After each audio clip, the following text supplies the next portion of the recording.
Soya keema dosa செய்வது எப்படிங்கிறத நம்ம இப்போ இந்த வீடியோவில் பார்க்க போகிறோம். அதுக்கு கொதிக்கிற வெந்நீரில் வந்து மில் மேக்கரை வந்து ஒரு 5 நிமிஷம் போட்டு வச்சு இதை வந்து நல்லா பிழிஞ்சு எடுத்து தனியாக வச்சுக்கிடலாம். இப்போது மிக்ஸி ஜாரில் வந்து வெங்காயம், தக்காளி, இஞ்சி, ஒரு ஸ்பூன் வந்து பொரிகடலை போட்டு பேஸ்ட்டாக அரைச்சி எடுத்துக்கிடலாம். இப்போ பொழிஞ்சு வச்சுருக்கிற மில் மேக்கரையும் போட்டு கொரகொரப்பாக அரைச்சிக்கிடலாம்.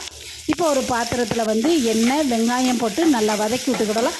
இது நல்லா வதங்கினதுக்கப்புறமா 3 ஸ்பூன் வந்து குழம்பு மிளகாய்த்தூள், 1 ஸ்பூன் வந்து சிக்கன் மசாலா, வத்தப்பொடி, 1/4 ஸ்பூன் வந்து மஞ்சப்பொடி எல்லாத்தையும் போட்டு நல்லா கலந்து விட்டுக்கோங்க. இதெல்லாம் கலந்து விட்டதுக்கப்புறமா நம்ம கொரகொரப்பாக அரைச்சி வச்சுருக்கிற மில் மேக்கரையும் போட்டு இது கூட நல்லா கலந்து விட்டுக்கோங்க.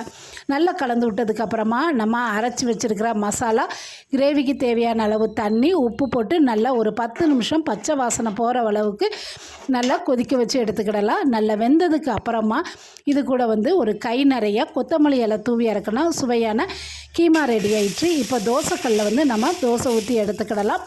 தோசை நல்லா ஊற்றுனதுக்கு அப்புறமா ஒரு முட்டையை வந்து நம்ம இதில் வந்து அடித்து ஊற்றிக்கோங்க. இப்போ முட்டை வந்து தோசைக்கு மேலே எல்லா பக்கமும் நல்லா பரப்புற மாதிரி செஞ்சு வச்சதுக்கு அப்புறமா நம்ம வந்து ரெடி பண்ணி வச்சுருக்கிற கீமாவை வந்து இதுக்கு மேலே வந்து நல்லா பரப்பி விட்டுக்கோங்க.